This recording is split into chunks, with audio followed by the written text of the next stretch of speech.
High friends, welcome to Sam's kitchen.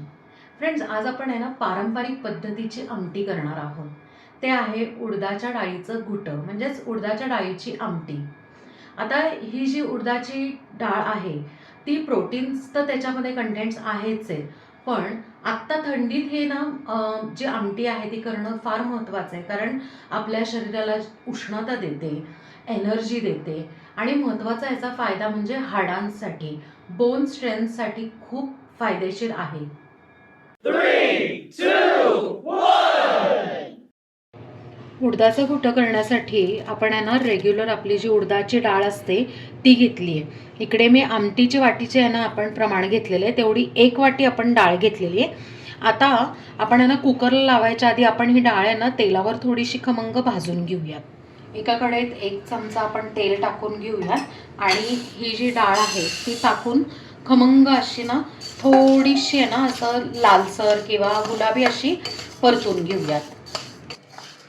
3 ते 4 मिनटं झाली आहेत. आपण छान आहे ना डाळ भाजून घेतली आणि तुम्ही बघू शकताय कलर पण त्याचा चेंज झालेला आहे, हलका गुलाबी झालेला आहे. बरं, डाळ भाजण्याचं कारण म्हणजे काय, तर डाळ आहे ना पचायला हलकी होते आणि दुसरी गोष्ट म्हणजे आहे ना आपलं जे घुटं आहे ते अगदी चविष्ट होतं. आता ही जी डाळ आहे आपण आहे ना कुकरच्या डब्यात सगळी काढून घेऊया. डाळ कुकरच्या डब्यात काढली की त्यात ना आपल्याला दुप्पट पाणी टाकायचं, म्हणजे 2 वाट्या पाणी. आणि आता हा जो कुकरचा डबा आहे तो आपण आहे ना कुकरमध्ये ठेवून 4 ते 5 शिट्ट्या करून डाळ छान मऊसर शिजवून घेऊया.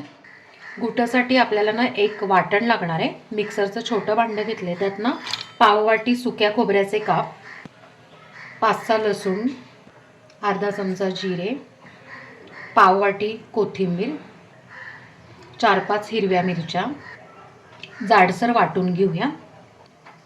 आपण छान आहे ना जाडसर वाटून घेतलेलं आहे.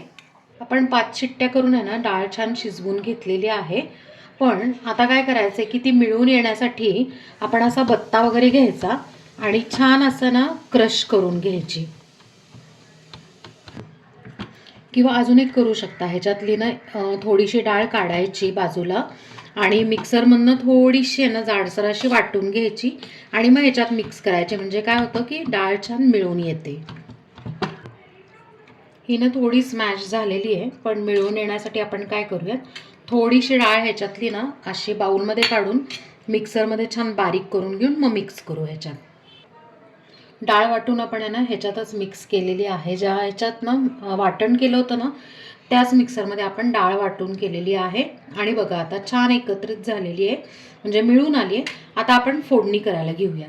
एका कढईमध्ये आपण 1 डाव तेल घेतलेलं आहे, त्यात अर्धा चमचा मोहरी, 2-3 आमसूल, हिंग, हळद, हे आपण वाटण केलं होतं ते.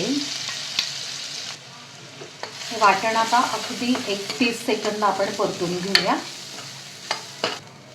हे वाटण छान परतून घेतलं की याचा कच्चेपणा निघून जातो आणि हे जे घुटं आहे तर ते 2 ते 3 दिवस छान फ्रीजमध्ये टिकतं आणि जेवढं तुम्ही आहे ना म्हणजे उरलेलं खाल ना तेवढी त्याची चव वाढत जाते. त्यात आता 1 ते 1.5 चमचा गोडा मसाला, अर्धा चमचा गूळ, चवीप्रमाणे मीठ. आता ही जी आपण डाळ एकत्रित केली होती ना मिळून घालून ठेवलेली ती टाकूया. यात आता 1.5 ते 2 ग्लास आपण पाणी घालणार आहोत. करताना मुद्दाम काय करायचं आहे, ही पातळ करायची, कारण जशी ती गार होत जाईल ना तसं आहे ना ती हळद जाईल, म्हणजे आहे ना घट्ट होत जाईल. बरं, आता ना लो फ्लेमवर हे जे घुटं आहे ते 7 ते 8 मिनटं छानपैकी आपण शिजवून घेणार आहोत. आपण आहे ना 7 ते 8 मिनटं मस्त आहे ना घुट्याला उकळी काढून घेतलेली आहे आणि अशा पद्धतीने उडदाचं घुटं आपले तयार आहे. आपण आहे ना गॅस बंद करून ते सर्व करूयात. फ्रेंड्स, चविष्ट आणि मस्त असं गरमागरम पारंपरिक पद्धतीचं उडदाचं घुटं तयार आहे आणि आपण ते इथे सर्व करून घेतलं आहे. तर मंडळी, हे उडदाचं घुटं जे आहे ते उकळताना तुम्हाला इच्छा झाली असेल की नुसतं 2 वाट्या आपण आहे ना प्यावं. खरंच आहे, नक्की आहे ना ज्यावेळेला तुम्ही कराल त्यावेळेला पहिलं ना 1 ते 2 वाट्या नुसतं प्या आणि मग मजा बघा. इतकं चविष्ट आणि साध्या सोप्या पद्धतीने आपण दाखवलेलं आहे. मग हे तुम्ही ना पोळी भाकरी बरोबर तर खाऊ शकता, पण भाताबरोबर तर फारच भन्नाट लागतं बरं का. नक्की करून मला कमेंटमध्ये सांगा. आपल्या चॅनलला सबस्क्राईब करा, लाईक करा, शेअर करा आणि कमेंट करा आणि बेल आयकन नक्की प्रेस करा नवीन व्हिडिओच्या नोटिफिकेशनसाठी. थँक्यू.